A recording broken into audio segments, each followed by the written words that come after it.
kwata peni n'olupapula ne kaliculate kuli okumpi tukikolere wamu. Simple mathematics. Government ya Uganda egenda kupangisa ekizimbe kya Sudiri Lupaleria kye bayita Kingdom Kampala. Bagenda kipangisa bilioni 18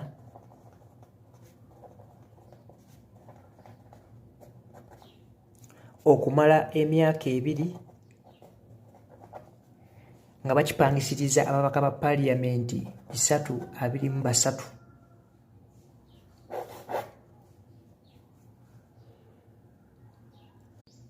Otyo osobola okukozesa calculator y'essimu yo.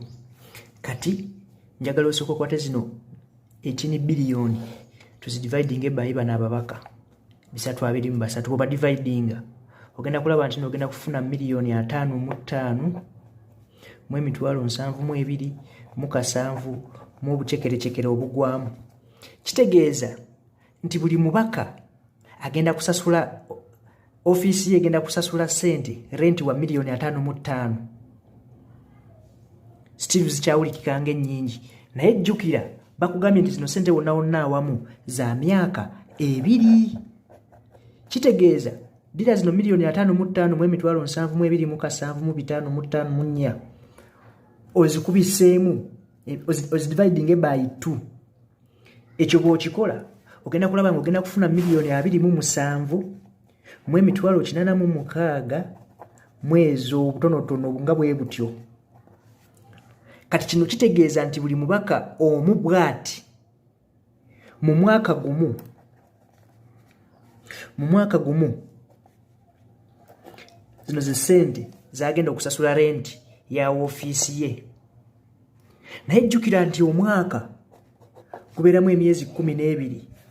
Twongere tukibreaking tulabe buli mwezi abasasudde sente mmeka.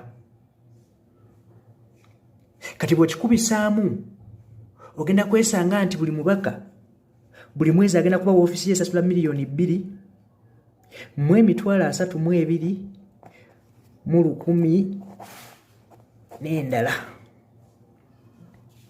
Zino ze sente entuufu zino eza renti w'omubaka wo gwe walonda n'owa akaluluku n'omugamba genda olyemu Geoffrey Lutaaya maama nnyabo wagwa ebyafaayo ate nga waliwo. Ofiisi ye ku kizimbe ekikyasinze okunyirira right now mu Kampala mu city center wakati kye bata Kingdom agenda gipangisa obuswazi bwa miliyoni 2 mu emitwalo 32. Isn't that the best deal? Isn't that the best deal anyone would wish for? Mwe badongo mwe mumanye ebizimbe by'e Kampala sente zebisasuza abasuubuzi oba abantu. Kiri eno wansi mu downtown ewali ebizimbe ebikyafu ebitunulanga amazi. Oludda balupangisa kamu kitundu. Kati Sudiri akuwadde ku kizimbe kye Segirinya aberenga alina office nga asobola n'okupamamu nga alisasula miliyoni 2 just mu renti. Naye bannabyabufuzi propaganda bino byonna tebasobola bibalaga kuleka nga Shibaga Kato yamaze okuvaayo. Baba nyiza n'okukomawo mu bwa buloga mwana.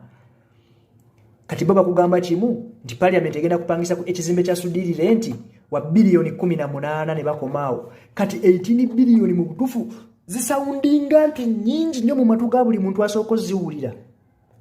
Tebakugamba nti ezo sente za myaka 2, tebakugamba nti zisasulira ababaka 323, tebakugamba nti nno ekipangisirisizzaawo lwansonga nti Kingdom Kampala eri kumpi ne parliament abalala bagenda okutuula nga bakyazimba endala.